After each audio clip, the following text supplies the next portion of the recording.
dahil sa katotohanan ng ipinapangaral ng Santa Iglesia Katolika na hindi maitanggi ng mga protestante sa lungatang aral at pahayag ng mga pastor.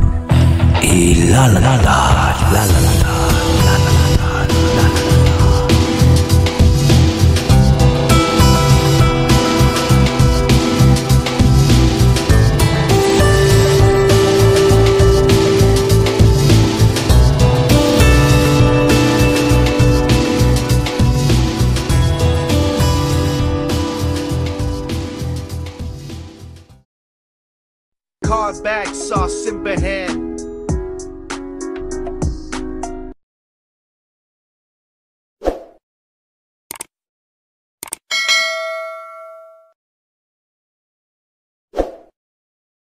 Magsimula na ba ako, Brother Jando?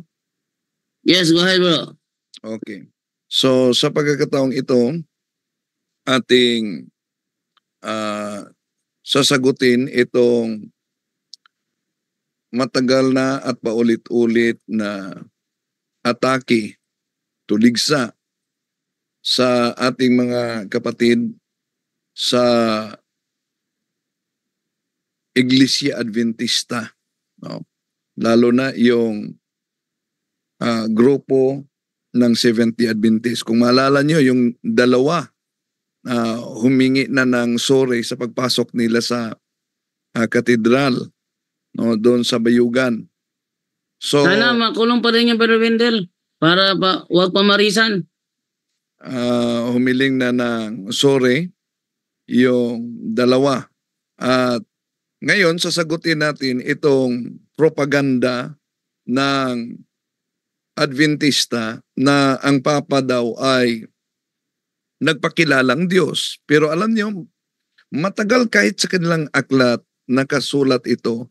Pero ito'y isang deception, mga kapatid, dahil ang quotation na sinabi nilang ang Papa ay nagpakilalang Diyos ay di yan mabasa sa original. Pakinggan muna natin. Ito, ang Antikristo ng Daniel at Revelation ay walang iba kundi ang papacy, the Pope of Rome. Kung tatanungin natin si Martin Luther, ang sabi ni Martin Luther that the Pope of Rome is the Antichrist. Tingnan natin si John Wesley. Ang sabi ni John Wesley na founder ng Methodist, the man of sin, the Antichrist, is the Pope of Rome. Ito po talaga ang tinatayuan ng Biblia at ng mga Protestant reformers. Mali, no? Dahil ang paggamit nila sa Biblia, out of context sila. Bakit? Ito'y ating ipaliwanag, mga kapatid. No? At totoo na yun ay ginagamit ng mga anti-Catholics. Kopya-kopyahan na sila. So ibig sabihin, kopya-kopyahan sila sa mali. Sino ang tunay na Antikristo? Ang turo ng karamihan, ang Antikristo daw ay pagkatapos pa daw ng secret rapture. May rapture pang binanggit dito ang Adventista. Parang born again, future Antichrist. Ito ba ang turo ni Jesus? Ito ang 10 katibayan na ang Antikristo ay nabubuhay na ngayon at makikilala niyo po siya sa pag-aaral na ito. Yes, totoong nabubuhay na ngayon ang Antikristo at sa Biblia talagang binanggit kung sino ang Antikristo sa Biblia. Sino ba nga ang Antikristo sa Biblia? Dahil kadalasan nilang ginagamit yung Pahayag Kapitulo 13:18. Si San Juan ang nagsulat yan. Si San Juan din ang naghayag kung paano natin makilala itong mga Antikristo sa ating panahon. Sa unang Juan 2:18-19, babalalaban sa mga Antikristo. Munting mga anak, ito na ang huling oras gaya ng inyong narinig na darating na ang Antikristo. Kahit ngayon ay marami ng Antikristo, kaya nalalaman natin na ito na ang huling oras. Humihiwalay sila sa atin. Subalit, hindi sila kabilang sa atin. Sapagkat, kung talagang kabilang sila sa atin, nanatili sana silang kasama natin. Ngunit, umalis sila upang mahayag na silang lahat ay hindi kabilang sa atin. Napakalinaw ang pahayag sa Biblia, mga mahal na kapatid, kung sino ang mga antikristo, yung umalis sa tunay na iglesia. At tandaan ninyo, lahat sa mga umalis, allergic na sa banal na Eucharistia. Iniwan na nila. At kung tingnan natin ang Juan Kapitulo 6, 66, abay, tatak yan ang demonyo. 666. Ang palatandaan sa mga antikristo na humihiwalay kay Kristo. Ito, mula noon, marami sa kaniyang mga alagad ang bumalik at hindi na sumama sa kanya. Bakit? Ano ang konteksto dito? Dahil sabi ng ating Panginoon Jesucristo, siya ang tinapay na nagmula sa langit at nagbigay buhay na walang hanggan. Di nila yan matanggap tulad sa mga iba't ibang sikta ngayon sa ating panahon, mga mahal na kapatid, na wala na silang sakramento.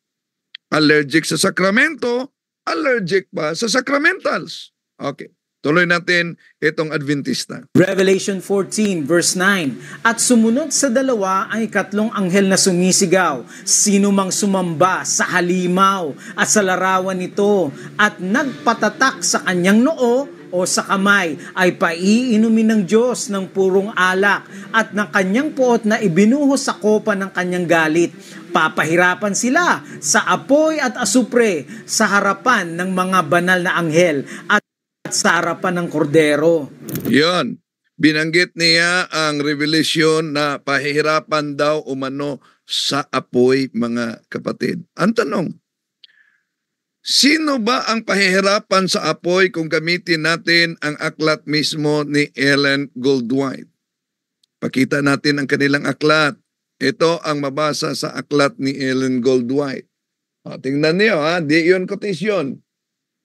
Pinakita talaga natin. O, and thou, Capernaum, Seventh-day Adventist, who have the great light, which art exalted unto heaven, and the point of privilege shall be brought down to, ano daw? Shall be brought down to hell. Ano ang sabi sa kanilang aklat? At ikaw, Seventh-day Adventist, itatapon ka sa impyerno. Sa aklat niya ni Ellen Goldwhite. Oh, kahit sinong Seventh-day Adventist, pakibasa naman sa naturang aklat. Tuloy natin. Ang babala ng propesiya ay iwasan natin ang Antikristo at ang kanyang tatak, the mark of the beast. Pero paano natin ito may iwasan kung hindi natin kilala ang Antikristo sa Biblia? Number 1, galing ito sa katubigan. Revelation 13, 1-3. Pagkatapos ay nakita kong umaahon sa dagat ang isang halimaw na may 7 ulo at 10 sungay. Bakit katubigan at dagat? Dahil sa propesiya, ang tubig ay sumisimbolo sa maraming tao o mataong lugar. Revelation 17:15. Sinabi rin sa akin ng anghel, ang nakita mong mga tubig na kinauupuan ng babae ay mga lahi, bansa at mga wika. So ang Okay. Una, tama ang nakasulat, mali lang ang unawa. Because Bible must be interpreted according to the context in which it emerges. Dahil binasa niya, lalo na yung Revelation chapter 17 verse 15, at binanggit diyan ang babae at ang mga lahi na bansa, mga wika, at ang konklusyon, lalo na kahit sa Iglesia ni Cristo, na tatag ni Felix Manalo, Catholic yan, universal yan. Out of context yan, mga kapatid. Bakit? Sa pagsulat noon, ang tinutukoy ni San Juan ay walang iba ang paganong Roma, of course, before the conversion of Emperor Constantine. So, ang tanong, tama ba ang kanilang interpretasyon na yung babae na binanggit sa Revelation chapter 17 verse 15, mga kapatid, yun po ba'y tumutukoy sa iglesia? Mali. Bakit? Dahil kung tingnan natin ang mabasa sa Revelation chapter 17 verse 18, ito mabasa natin. Ang Bro babaeng Wendell? nakita mo, Bro Wendell, excuse, nawala daw yata yung sa YouTube ng PPP kanina pa. nawala ang sa YouTube ng Not PPP? PPP? Pakicheck nga po. Bro Jando? Jando, Nawala. nawala daw ang YouTube.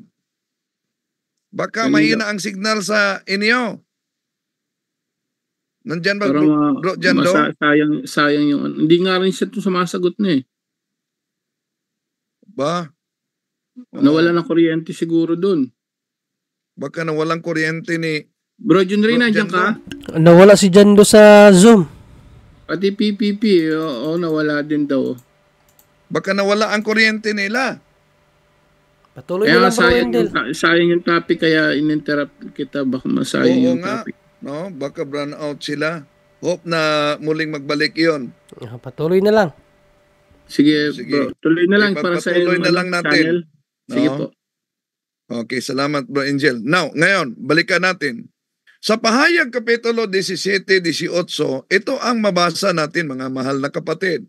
Ang babaeng nakita mo ay ang tanyag na lungsod na may kapangyarihan sa mga hari sa lupa.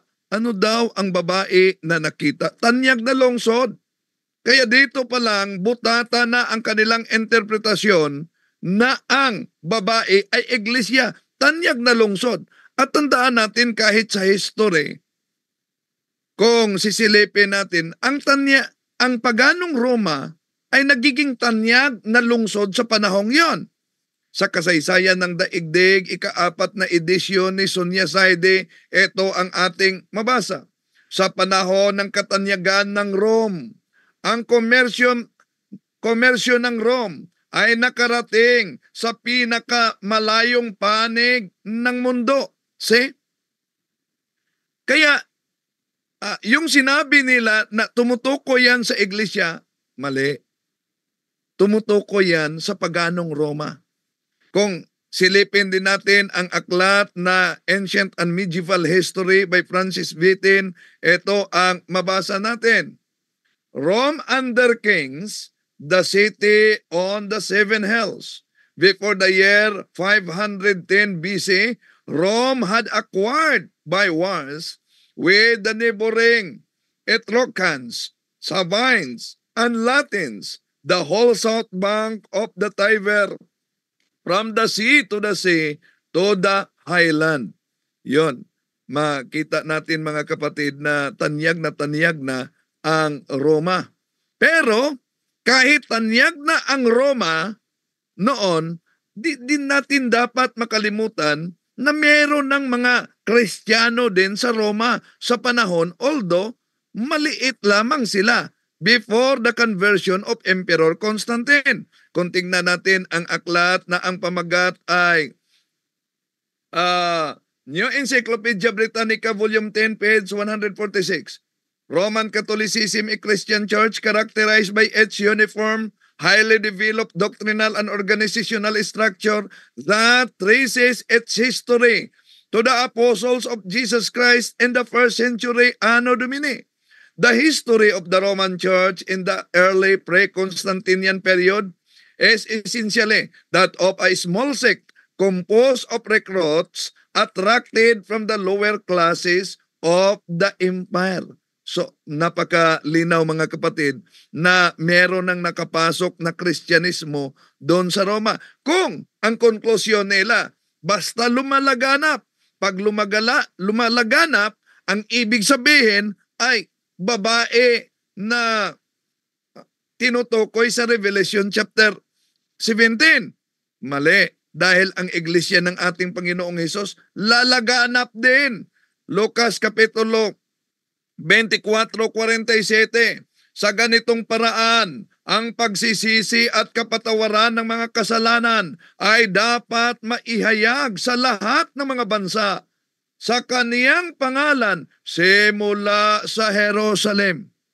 At alam naman natin na ang ating Panginoong Hesus ay nagpakita mismo kay San Pablo sa Gawa Kapitulo 23 na kung nagpatotoo si San Pablo sa Jerusalem, siya din ay magpatotoo doon sa Roma. At ano ba ang sabi ni San Pablo sa kanyang pagpatotoo sa Roma? Roma Kapitulo 1, versikulo 7 hanggang 8, ito mabasa natin. Sa lahat ninyong nasa Roma, mga iniibig ng Diyos, tinatawag na nangagbanal, sumasa inyo nawa ang biyaya at kapayapaang mula sa Diyos na ating Ama at Panginoong Hesukristo. Kauna-unahan ay nagpasalamat ako sa aking Diyos sa pamamagitan ni Hesukristo tungkol sa inyong lahat na ang inyong pananampalataya ay bantog sa buong sanlibutan. Ano daw? Yung pananampalataya ng iglesia sa Roma ay bantog sa buong sanlibutan. Ngayon, mga kapatid, sino ba ang katuparan na ang pananampalataya sa Roma ay nagiging bantog sa buong sanlibutan? Alang naman ang Seventh-day Adventist. Alang naman ang mga protestante na nagsimula lang kung kay Martin Luther, Germany. Kung kay Ellen Goldwhite sa USA. Kung Iglesia ni Cristo sa Pilipinas. Kaya walang ibang katuparan na ang pananampalataya ay nagiging bantog sa buong sanlibutan kundi ang Iglesia Katolika. Tuloy natin. Antikristo, mga kapatid, ay magmumula sa mataong lugar at malagong populasyon. Yes, totoo naman na malagong populasyon ang Roma noon before the conversion of Emperor Constantine. Pero ang gusto nilang ipalitaw, mga mahal na kapatid, ito'y tumutukoy sa simbahang Katoliko. Mali at out of context sila. Kaya research naman pag may time. Tuloy natin. Number 2, ang dragon ng propesya ang magbibigay ng kapangyarihan at otoridad sa Antikristo. The dragon will give power to the Antichrist. Para makilala natin ang dragon, mga kapatid, pupuntahan natin ang Revelation 12. Ang dalisay na babae ay inilalarawan bilang buntis at malapit nang ihatid ang dragon. At lumapit ang dragon, umaasang lamunin at patayin ang sanggol. Paslangin ito sa pagsilang, gayon paman kapag ang sanggol ay pinanganak, siya ay umiiwas. Tinupad ng dragon ang kanyang misyon at pagkatapos umakyat si Jesus sa langit. Si Jesus ay sinubukang lipulin ni Herodes. Pinapatay ang lahat ng mga sanggol sa Bethlehem. Kaya ang dragon ay kumakatawan sa paganong Roma, pagan Rome. Kumakatawan sa paganong Roma. At hindi lang yan. Nang inaatake ang bata at ang mahal na Birhen Maria sa kasulukuyan ngayon, mga kapatid. Kung ang Antikristo na tinatalakay at sinabi ni San Juan sa unang Juan 2, 18-19 ay humihiwalay sa ating pananampalataya. Ang tanong, sino ba ang katuparan sa ating panahon ngayon na napaka-allergy sa mahal na Birhen Maria na nasa linya ng dragon? Dahil sa Genesis Kapitulo 3, versikulo 15, may dalawang ore ng mga salinlahi diyan. Salinlahi ng ahas na tumutukoy sa demonyo, salinlahi ng babae. At yung salinlahi ng ahas ay kakagat talaga sa salinlahi ng babae. At samantalang ang salinlahi ng babae, ang katuparan sa Lucas Kapitulo 1:48, na ang kanyang salinlahi ay tatawag sa kanya, sa mahal na Birhen Maria, na mapagpala. Yun ang ginawa natin sa Rosaryo. Tuloy natin. Si Satanas ang kapangyarihan sa likod ng Roma at Herodes. Number 3, nakatanggap siya ng nakakamatay na sugat. Anong nakakamatay na sugat ang tinamo ng Antikristo? Ayon sa kasaysayan, pag-aaralan po natin. Ayan, pag-aralan natin kung ano ba yung nakakamatay na sugat sa Antikristo, mga kapatid. No, tingnan natin, silipin natin. Okay, tingnan natin ang mga Bible scholars. Kung sino yan? Ito, sa tinatawag na Introducing the New Testament, its Literature and Theology, Marianne May Thompson and Jewel Green Paul, sa page 570. When Nero Caesar is written in Hebrew characters, their sum is 666. So that he is that person. Other descriptions of the West recall the legends of Nero's mysterious death, unexpected return according to Revelation chapter 13 verse 3. One of its heads seemed to have received a death blow, but its mortal wound had been held. A cryptic statement referring to the expectation that Nero would return and the empire would continue to exert its power and influence. Yun ang pahayag ng mga Bible scholars. Meron bang pahayag na ang tinutukoy sa Revelation chapter 13 verse 3 ay ang Papa? Sa mga Bible scholars, wala. Guni-guni lang nila yan, mga kapatid. Tuloy natin. Ito maya-maya. Number 4, ang Antikristo ay tumatanggap ng pandaigdigang pagsamba. Revelation 13 verse 4, sinamba ng lahat ng tao ang dragon sapagkat ibinigay nito ang kanyang kapangyarihan sa halimaw. Sinamba rin nila ang halimaw at sinabi nila sino ang katulad ng halimaw, sino ang makakapaglaban sa kanya. Magpapakilalang banal ang Magpakilalang banal, maliban diyan sinasamba. Dapat kung ang Santo Papa ang numero 1 target nila, ipakita nila. Anong batayan nila na ang Santo Papa ay sinamba sa buong mundo? Kaya heresy ang pahayag dito, mga kapatid. Batay lang sa guni-guni sa kanilang paninira sa pananampalataya. Tuloy natin. Antikristo. Magpapakilalang kakampi ni Kristo galing sa loob, pero katulad ni Judas the son of perdition, anak ng kapahamakan, ay magpapakilalang laban sa Diyos sa kaduluhan. Number 5, maghahari ang Antikristo sa loob ng 42 buwan o 42 prophetic months. Ito, maghari ang Antikristo sa 42 buwan. At sino ang tinutukoy diyan? Ang gusto niyang ipalabas dito, lalo na sa mga Seventh-day Adventist at mga Adventista, ang Papa. 3.5 na taon. Ang katumbas ng 42 months sa propesiya ay 1,200. Yan daw umano ang katumbas, mga kapatid. Pinagtagpi-tagpi nila. Pero kontingnan at pag-aralan natin ang kasaysayan. Sino ba ang tinutukoy dito? Alam naman natin na ang mga Bible scholars mismo, kahit hindi Katoliko, nagpahayag kung sino ang Antikristong may dala ng 666. Kung pag-aralan natin ang kasaysayan, mga kapatid, no? Alam naman natin na ang official religion of the Roman Empire was paganism before the conversion of Emperor Constantine, and then Christianity was subject to persecution. No? Sino ba ang katuparan nitong Revelation chapter 13 verse 5 na binanggit niya? Tandaan natin ang pag-uusig ni Emperador Caesar Nero ay nag-umpisa sa taong Anno Domini 64. At ang pinakaunang assault talaga yan. No? Pinakaunang assault sa Kristyanismo.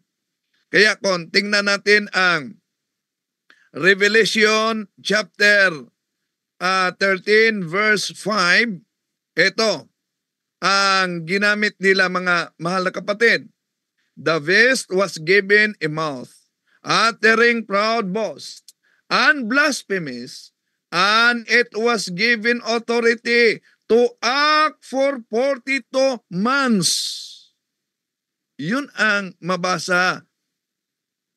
Ang tanong, batay sa kasaysayan, sino ba ang katuparan sa talata sa Revelation chapter 13 verse 5 na maikonekta natin dito mga mahal na kapatid ang pag-uusig ni Emperador Cesar Nero sa Kristyanismo? Na sinabi natin kanina nangyari sa Anno Domini 64. At kailan natapos? Natapos yan sa buwan ng Hunyo, taong 68 Anno Domini. So, kung i-calculate natin ang 64 Anno Domini, lalo na nang natapos sa buwan ng Hunyo, taong 68 Anno Domini mga kapatid, sa haba ng pag-uusig, lalabas na 3 taon at kalahati. 3 at kalahating taon. Ibig sabihin, 3 at kalahati, 42.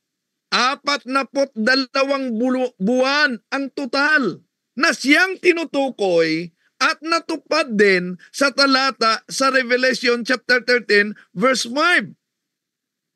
Kaya yun ang konteksto mga kapatid na pilit talaga nila igiit na yun yung tumutukoy sa Santo Papa. Tuloy natin. Na po, Revelation 12 verse 6, ang babae naman ay tumakas papunta sa ilang, sa isang lugar na inihanda ng Diyos para sa kanya, upang maalagaan siya roon sa loob ng 1,260 araw. Makasama sa Bible prophecy, 1 prophetic day is equal to 1 literal year. Ang katambas ng isang araw. Yan, pinagtagpi-tagpi nila para mapasulod nila yung theory at propaganda nila na tumutukoy daw ito sa Santo Papa. Ay 1 taon sa pag-aaral ng propesiya, Ezekiel 4 verse 6 at Numbers 14:34. Ang Antikristo ay naghari ng 1,260 literal na taon. Sige, kung ang Santo Papa ay ang Antikristo at naghari sa 1,260 literal na taon. Tanong, saan mabasa sa history na sa taong 1,260 naghahari ang Santo Papa? Wala. Heresy na naman. Tuloy natin. Number 6, ang Antikristo ay isang taong pinuno. Ang hayop mula sa dagat at ang maliit na sungay ng Revelation 13 at Daniel 7 ay sumisimbolo sa Antikristo. Daniel 7:8, ang sungay na ito ay may mga mata na tulad sa tao at may bibig na nagsasalita na kapusungan, sa Ingles ay blasphemy. Number 7. Yan umano mga kapatid. Yung little horn na sinabi niya, tumutukoy na naman, gusto nilang paabot na tumutukoy daw umano yan sa Papa na katuparan. Pero mali. Dahil kung tingnan natin ang komentaryo, ito'y protestante na Biblia. Sa Daniel na ginagamit niya, Daniel 7:8. Ano po ba? Sino po ba ang katuparan? Ang Papa ba? Tingnan niyo. Ito ang mabasa natin mga kapatid sa Daniel Kapitulo 7:8 sa footnote. Sino daw ang katuparan? Ang katuparan ay si Antiochus Epiphanes. Sa kasaysayan na tinatawag na little horn. Kaya dito pa lang mga kapatid, dito pa lang, palpak na. Sa interpretasyon. At meron pa bang ibang Bible scholars na nagpatunay na hindi ang Papa ang katuparan sa Revelation, sa Daniel Kapitulo 7 versikulo 8? Ito pa sa Hellis Bible Handbook. Ito mabasa natin mga kapatid. kung sino ang tinutukoy na katuparan diyan.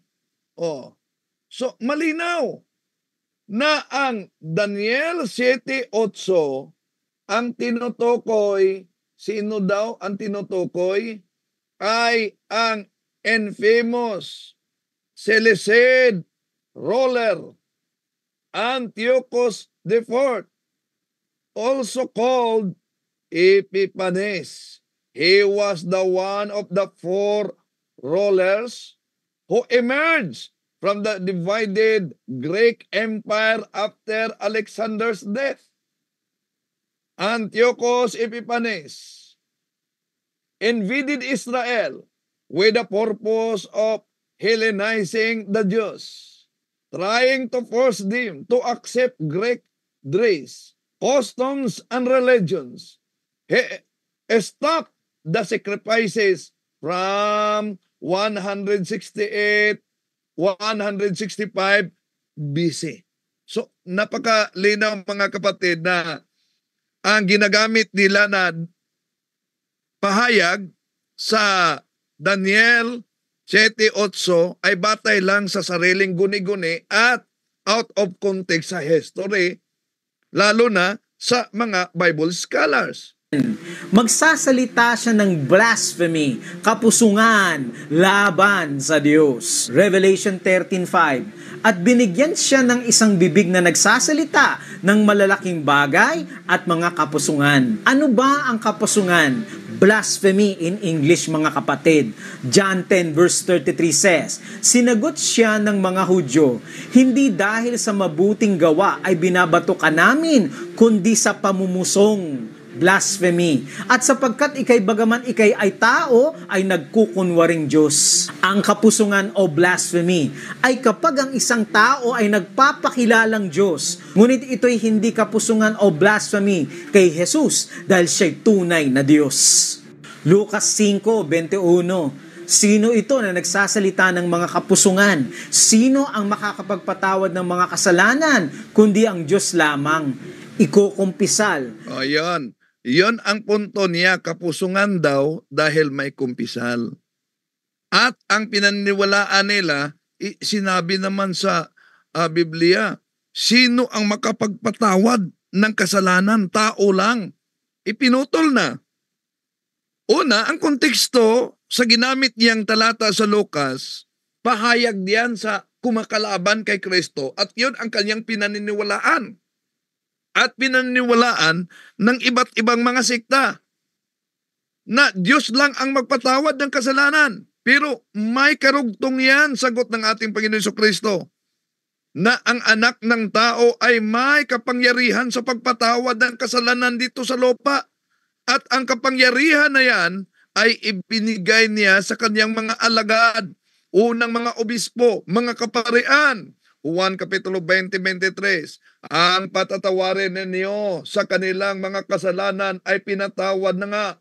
Subalit, ang hindi ninyo patatawarin ay hindi nga pinatawad. Ngayon, dahil ba binigyan ng ating Panginoong Jesucristo ng kapangyarihan sa pagpatawad, ibig ba sabihin yung mga apostoles gumagawa ng kapusungan? At hindi lang yan. Inaamin din San Pablo na binigyan sila ng kapangyarihan ng ministeryo sa pagkakasundo. The ministry of reconciliation. Saan yan mabasa? Ayon kay San Pablo sa 2 Corinthians chapter 5 verse 18, mga kapatid. All this is from God, who through Christ reconciled us to Himself and gave us the ministry of reconciliation. Ngayon, binigyan ang mga alagad ng ating Panginoon ng ministry of reconciliation. Ibig po ba sabihin, ito ay kapusungan na? Kaya isip-isip naman pag may time. Di po ba mga kapatid? Okay. Ituloy natin itong pahayag ng Seventh-day Adventist. ng mga tao sa Antikristo ang kanilang kasalanan dahil magpapakilala ang Antikristo na kayang magpatawad ng mga kasalanan. Number 8, makikibaka, makikitagma. Papaslangin niya ang mga tagasunod ni Kristo. It's a persecuting power. Revelation 13:7. At ipinagkaloob sa kanya na makibagbaka sa mga banal at pagtagumpayan sila at binigyan siya ng kapamahalaan sa bawat angkan at bayan at wika sa bansa. Ang Antikristo, mga kapatid, ay pumaslang ng napakaraming Kristiyano at inamin nila ito.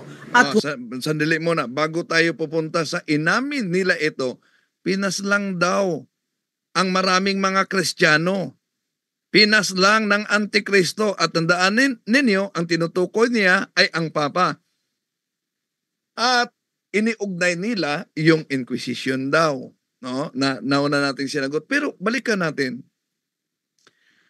Before the conversion of Emperor Constantine, ano ang reliyon ng paganismo? Ng Roma? Ito sa aklat na Collier's Encyclopedia Volume 5, page 26. Paganism was the official state religion. Christianity was suspect. And Christians were subjected to persecutions. So ano daw? Ang Kristiyano ay inuusig sa paganong Roma. Ngayon ang tanong dito, dahil binanggit ang Kristiyano inuusig at sinabi naman niya yung history kanina na ang Antikristo pinapatay ang mga Kristiyano. Ang tanong, sino itong Kristiyanong itong pinapatay? Ito ba'y Seventh-day Adventist? Ito ba'y Iglesia ni Kristong Tatag ni Felix Manalo? O born again? Silipin natin ang kasaysayan. Europe Before Modern Times by O'Brien, page 181. The principal reason why the Roman state tried to crush the church was a political one. The Roman government oppressed the people and ruled by force. Such a government cannot permit an organization like the Catholic Church to exist.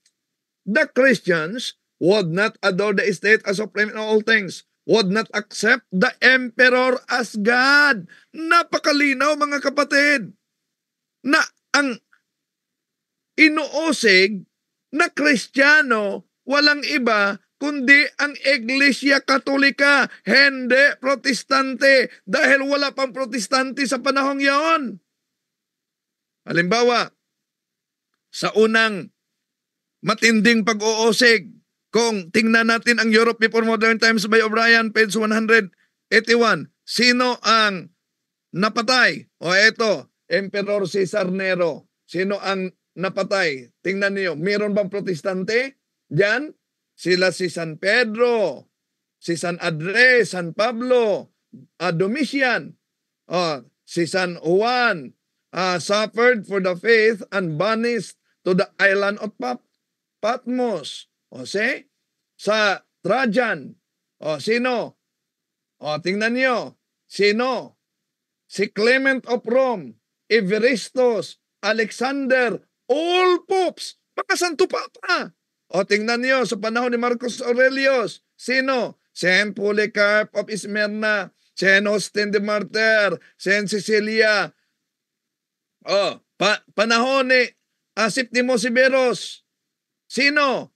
Saint Irenaeus, Bishop of Lyons. Asan na mga Protestante dito? Tingnan niyo, sa panahon ni Decius, sino ang mga pinatay diyan?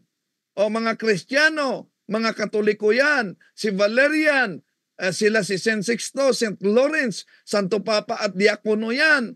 Sa panahon ni Aurelian, marami pa mga Kristiyanos, panahon ni Diocletian, sino? Si San Sebastian, San Agnes, Saint Lucy, Saint Vincent. Asan ngayon ang mga Protestante na sinabi nila, pinatay ng Papa? Pero, eto mga kapatid, ang sabi nila na, di po ba, inaamin naman, humihingi ng suri ang Papa ninyo sa mga pagpatay ng milyon-milyon. Eto, ituloy natin. Humingi pa ng tawad sa publiko. Ang Antikristo, mga kapatid, is a persecuting power. Number 9, babaguhin ng Antikristo ang 10 utos ng Diyos. Wala nang ibang kapangyarihan sa buong sanlibutan ang nagtangkang baguhin ang 10 utos ng Diyos. Ito ang ginawa ng Antikristo, mga kapatid. Daniel 7 verse 25, tatangkain niya ang Antikristo na baguhin ang kautusan at mga takdang kapanahunan. Ayan. At kung tingnan at ating pag-aralang mabuti, mga kapatid, ang naturang pagbabago ng kautusan, malinaw ang binanggit sa Hellis Bible Dictionary na ang nagbago ng kautusan dahil yung mga Hodyo ay gusto nilang magbago ang religion, magbago ang kultura, magbago ang mga wika, ay walang iba kundi si Antiochus IV ang tinutukoy sa natura, hindi ang Papa. Kaya out of context na naman, mga mahal na kapatid, no? Kaya mag-ingat talaga sa mga propagandang ito, lalo na sa Seventh-day Adventist. Ito ang malakas nilang propaganda laban sa atin. Microchip, hindi rin siya bakuna. 666 ang numero ng pangalan ng Antikristo. Isa lang ang kapangyarihan na tinutukoy ni Jesus sa propesiya. Ang pag-aaral na ito, mga kapatid, ay hindi para saktan ang sino man, kung hindi ipamalita sa lahat ang katotohanan na magpapalaya sa... Yun ang akala niya katotohanan, pero malinaw na isang kasinungalingan, mga kapatid, dahil ulitin natin, out of context siya, pero alam niya naman na mula pa noon, inaamin na ng Seventh-day Adventist pastor na nandaya sila kahit lang sa itong inalagay sa ulo ng Papa, no? Ang tiara. Ito, pakinggan natin si pastor ng Seventh-day Adventist. May isang evangelist pumunta sa Roma, sa Vatican. Nakita nila doon yung tiara, yung korona ng Pope. At sa korona ng Pope, pinicturan niya ito. Ang picture, bit-bit niya pa uwi. Nakita ng isa sa mga artists. Ang ginawa ng artist, doon sa korona ng Pope, tiara ang tawag, ang ginawa niya, nilagyan niya ng Vicarius Filii para lang ma-illustrate. Wala doon sa tiara. Pero dinagdagan niya ng word na Vicarius Filii. Ngayon, ito pong picture na ito, nilagay sa query column. Question and answer ito sa Mystery Magazine. Ang tanong, meron bang original picture sa tiara ng Pope na merong Vicarius Filii? Ang sagot po ng Ministry Magazine, meron ipinadala na ang term na ginamit nga nila ay dubious picture of tiara. Bakit dubious, kapatid? Ang kwento ganito. Years ago, merong isang evangelist nag-secure ng pictures of tiaras of the Pope. Ang ginawa ng artist nito, number 4, inattempt niya, ginawa talaga niya. Nag-re-illustrate siya. Yun ang purpose niya. Na merong pangalang Vicarius Filii. Just for illustration. Pero sa pag-illustrate niya, di nagustuhan ng General Conference o ng magazine. Kasi ang picture altered. Anong ibig sabihin ng altered? Dinagdagan. Hindi na yung original. Nabago ngayon. Sinadmit niya ito. Ang ginawa ng magazine, ng Ministry Magazine, I would say, nagkaroon sila ng personal examination sa tiara, picture. Kanilang dinesisyonan, failed ito. Hindi karapat-dapat. Bakit? To disclose sa picture na may Vicarius Filii. Kasi wala naman talaga wala sa picture. naman talaga. Ayan, ang Na ngayon, hindi natin yan inilalayo, mga kapatid. Mga kaibigan, hindi po natin yan itinatanggi. Wala naman talaga, mga kapatid. Di daw umano ilalayo, wala naman talaga. Pero ang punto dito, kung alam ni Dison na wala naman talaga, Bakit kahit sa kanyang programa, paulit-ulit niyang tinatalakay na ang tiara ng Papa ay may nakalagay na Vicarious Filii? So pinaninigan nila yung kasinungalingan. Okay, tuloy natin.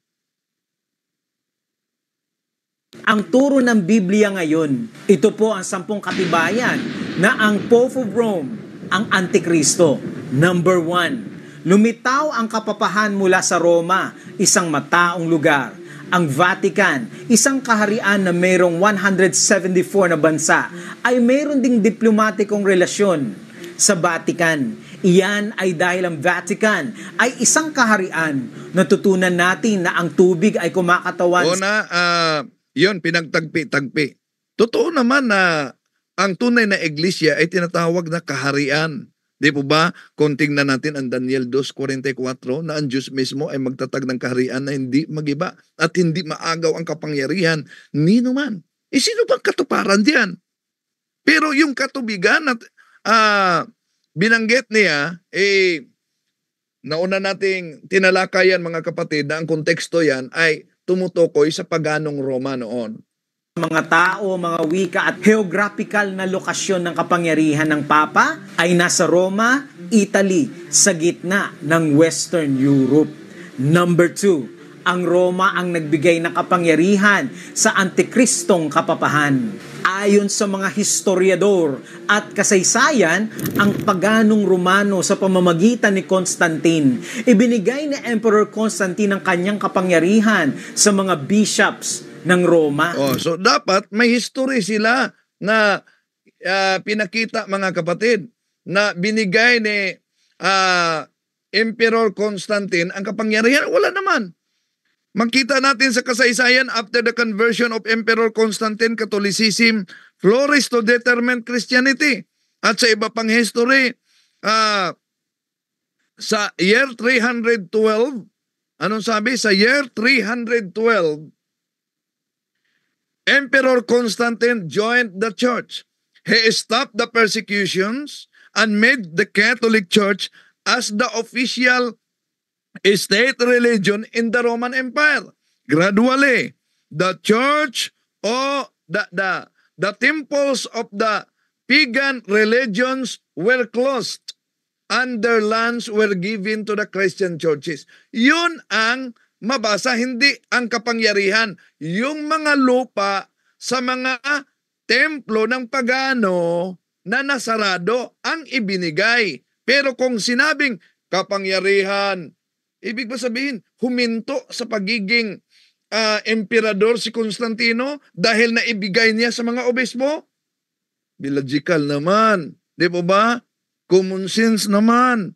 Kahit yung common sense, hindi common sa bawat isa. Tuloy natin. Mula sa Roma hanggang Constantinople, ang kapapahan, the papacy, ang pinakamakapangyarihan sa Western Europe.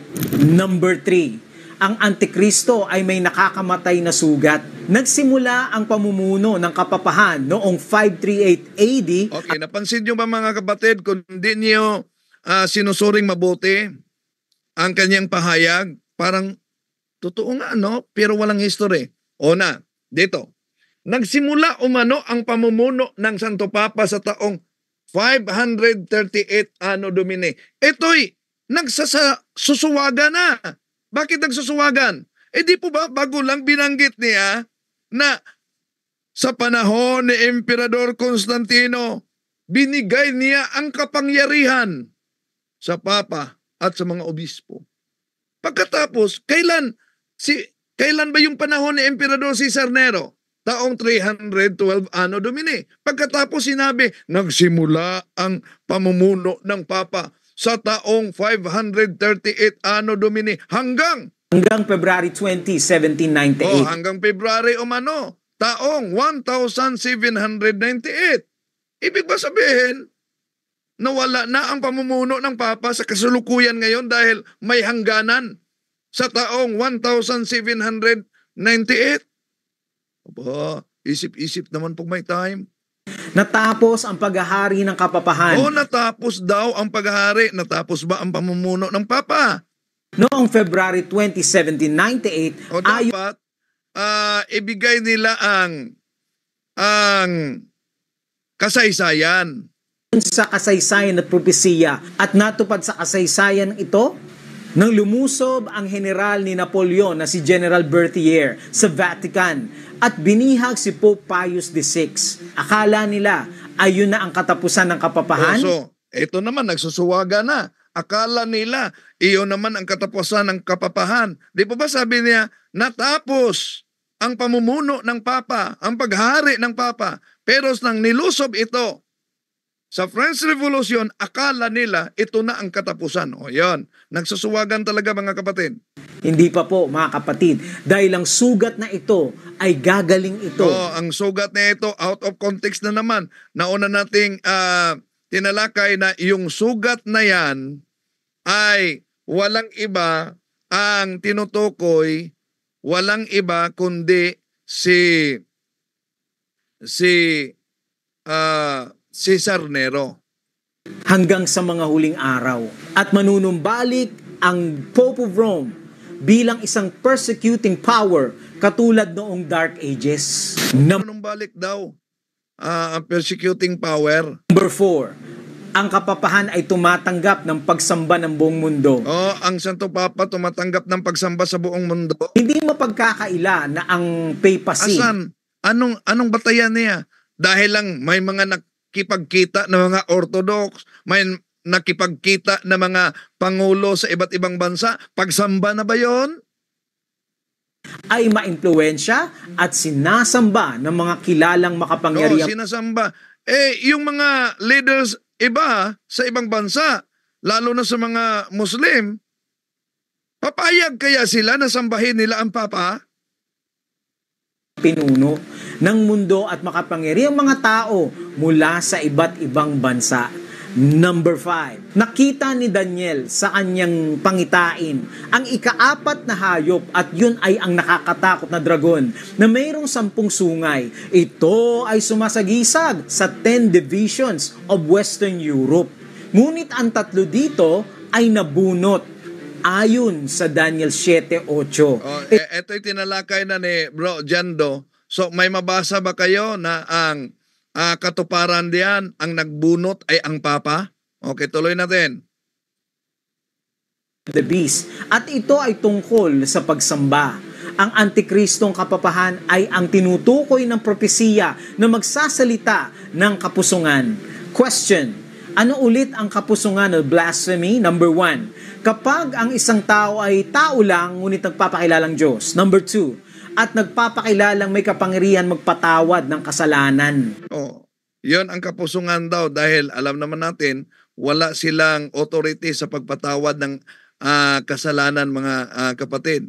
Ang simbahang Katoliko lang ang meron diyan, no? Okay. Juan Kapitulo 20, 21 hanggang 23.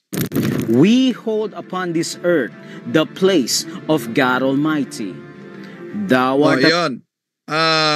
Ito'y matagal na nilang ginagamit na sinabi kasi ng Papa sa kanyang encyclical letter noong June 20, 1894 na we hold upon this earth the place of God Almighty. Kaya para sa kanila mga kapatid, abay, ang Santo Papa nagpakilalang Diyos. Mali. Dahil pinulot lang nila yung we hold upon this earth the place of God Almighty. Meron pang karugtong dyan na iniiwasan nila. Ano ba yung karugtong? Ang karugtong dyan ay we feel drawn to follow the example of our Redeemer and Master Jesus Christ. Natanong, kung tama ang mali nilang unawa na ang Papa ay nagpakilalang Diyos, bakit may karugtong sa encyclical letter na tinutumbok ang ating Panginoong Hesukristo, our Redeemer and Master? Di maaari na yung nagpakikilalang Diyos ay kumikilala ng Redeemer at Master. Di po ba? Isip-isip naman pag may time. So, yung kotisyon na palaging ginagamit ng mga Seventh-day Adventist, mga kapatid, ni Pope Leo the 13, na we hold upon this earth the place of the Almighty God. Sa encyclical letter niya yan noong June 20, 1894, sa mga Catholic point of view, ang kotisyon na yan, mga kapatid, na we hold upon this earth the place of Almighty God, tama naman yan, hindi naman yan mali. Dahil ang Papa ay kahalili sa pangangasiwa sa iglesyang tatag ng ating Panginoon Kristo dito sa lupa, representative. Juan Kapitulo 10, 16, Juan Kapitulo 20, 17, feed my sheep. Jeremiah chapter 3 verse 15, I will give you a pastor with all my heart and they will feed you with knowledge and doctrine. So ngayon, kung ang Papa ay tagapangasiwa sa iglesia dito sa lupa, sa iglesyang tinatag ng ating Panginoon Kristo, what does a representative do? He holds the place of the person he represents. Kaya walang mali yan. Ang mali, yung kanila lang unawa. No? Eto, malapit na tayo matapos. Priest forever, says the ordaining bishop. He is no longer a man, a sinful child of Adam, but an alter Christus, another Christ, forever a priest of the Most High, with power over the Almighty. The Pope... So, wala naman tayong totol, mga kapatid, na alter Christi ang mga pare. Lucas 10:16, ang nakinig sa mga kaparian, nakinig sa mga obispo, nakinig kay Kristo, nakinig sa Ama na nagpadala sa Kanya. Yun ang alter Christi. Ito lang, Catholic National. Alam nyo, hindi ito opisyal na pamantalaan ng Catholic Church. Ito ay sa England. Pero ginagamit ng mga Seventh-day Adventists para ipalabas na ang Papa ay nagpakilalang Diyos. Is not only the representative of Jesus, but he is Jesus Christ himself, hidden under the veil of flesh. Okay. Eto muna, no? Ulitin ko, sa pagsusuri, mga kapatid, yung Catholic National, hindi yan official sa Catholic Church. Sa Church of England yan. Pero yung sinasabing alter Christi, hindi tayo totol. Ito lang na huling bahagi.